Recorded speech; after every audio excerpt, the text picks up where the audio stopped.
Hello friends, I am Remat Gupta. I hope you all are well. आप सब अपना ध्यान रख रहे हैं गाइस।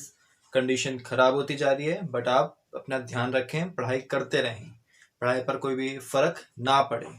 क्लियर? सो लेक्चर स्टार्ट करते हैं गाइस। इससे प्रीवियस वीडियो में फॉर्म्स ऑफ बिजनेस ऑर्गेनाइजेशन में अब तक हम कोऑपरेटिव सोसाइटी पढ़ रहे थे, जिसमें कि इससे प्रीवियस वीडियो में हमने कोऑपरेटिव सोसाइटी का मीनिंग पढ़ा कि कोऑपरेटिव सोसाइटीज क्या होती हैं, किनको कोऑपरेटिव सोसाइटीज कहा जाता है। तो इस वीडियो में हम पढ़ेंगे about the features of cooperative societies के कोऑपरेटिव सोसाइटीज के फीचर्स क्या क्या होते हैं। स्टार्ट करते हैं। बेसिकली एनसीईआरटी के पॉइंट ऑफ व्यू से हम 4 फीचर्स को डिस्कस करेंगे। स्टार्ट करते हैं। The very first is voluntary association. कि ये क्या होती है? एक वॉलंटरी एसोसिएशन होती है।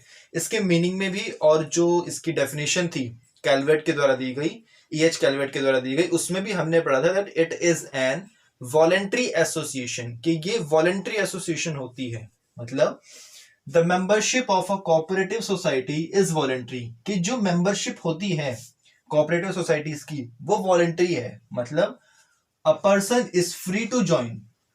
कोई भी बंदा फ्री है इसको ज्वाइन करने के लिए the cooperative societies and can also leave at any time as per his desire. और वो आदमी या कोई भी बंदा उसको कभी भी छोड़ सकता है अगर वो चाहे या अगर उसको लगता है, यानी अपनी डिजायर के बेस पर वो कभी भी ज्वाइन कर सकता है और कभी भी उस कोऑपरेटिव सोसाइटी को छोड़ सकता है। इसीलिए कहा गया that cooperative societies are voluntary associations. कि ये क्या होती है? वॉलंटरी एसोसिएशंस होती हैं। क्लियर? कि आपके ऊपर आप लीगली बाउंड नहीं हो कि आपको 6 महीने, 1 साल, 2 साल तक आपको रहना ही पड़ेगा अगर आप एंटर कर गए तो, ठीक है, या आप उसके कंप्लीट टाइम पीरियड होने के बाद ही जा सकते हो। अगर आपको लगता है, आपकी डिजायर है, तो आप उसको क्विट कर छोड़कर भी जा सकते हो। कोई भी लीगली बाउंडेशन आपके ऊपर नहीं होती। Clear? There can not be any compulsion for him to join और क्विट द सोसाइटी। कोई भी कंपल्शन नहीं है आपको ज्वाइन करने के लिए या फिर आपके क्विट करने के लिए कोऑपरेटिव सोसाइटीज को। इसीलिए कहा गया पहला feature that it is a voluntary association. ये वॉलंटरी एसोसिएशन होती है फर्स्ट।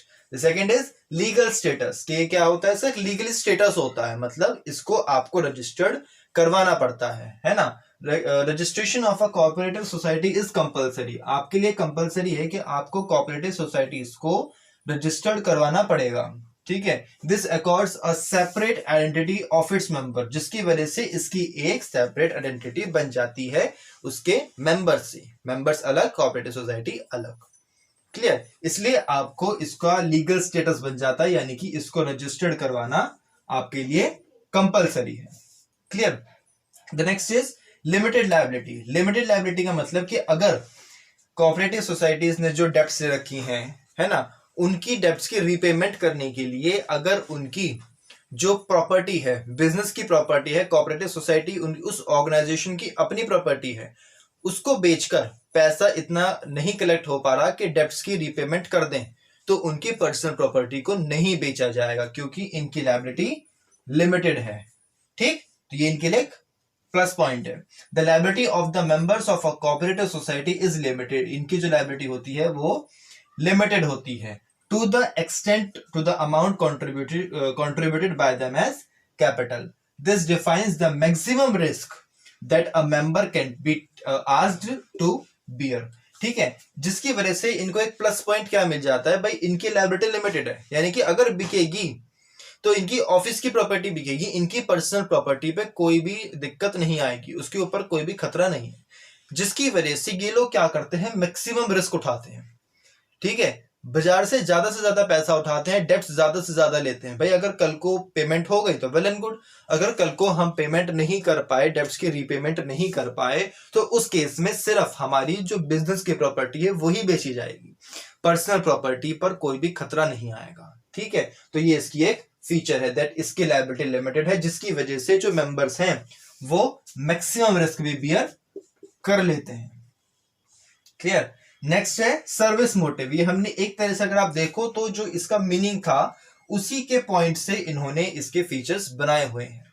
क्लियर? नेक्स्ट आ गया सर्विस मोटिव। कि जो इनका मेन पर्पस होता है, ये लोग साथ में आते हैं, है ना, वो पर्पस क्या होता है, वो ऑब्जेक्टिव क्या होता है, सर्विस मोटिव, इनकी सर्विस का। The cooperative society through it's purpose based on the value of mutual help and welfare. साथ में तो आते हैं, ठीक है, सर्विस मोटिव भी है, लेकिन किसका? म्यूचुअल, अपना हेल्प एंड वेलफेयर, जो इसके मेंबर्स हैं उन्हीं के हेल्प के लिए और उन्हीं के वेलफेयर के लिए ये सोसाइटीज बनाई जाती हैं, ये सोसाइटीज बनती हैं। Clear? Hence the motive of a service dominates it's working. तो इनका जो भी मोटिव है, सर्विस मोटिव है, ठीक है, वो अल्टीमेट किसके ऊपर फर्क पड़ता है? इनकी वर्किंग के ऊपर। अगर अच्छा काम करेंगे फायदा होगा, गलत करेंगे नुकसान होगा। Clear?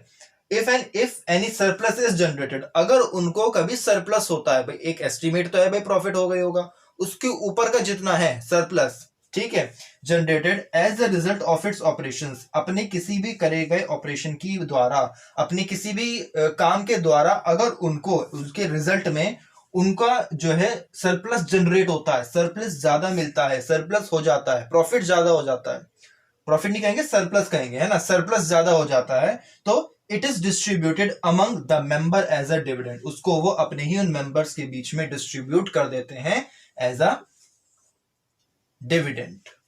Clear? I hope voluntary association, legal status, limited liability and service motive, आपको चारों के चारों फीचर्स क्लियर हुए होंगे।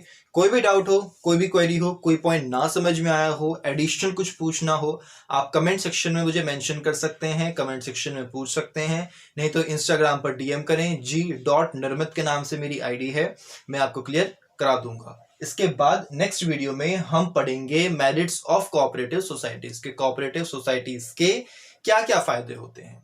Clear? So keep watching the videos, keep learning.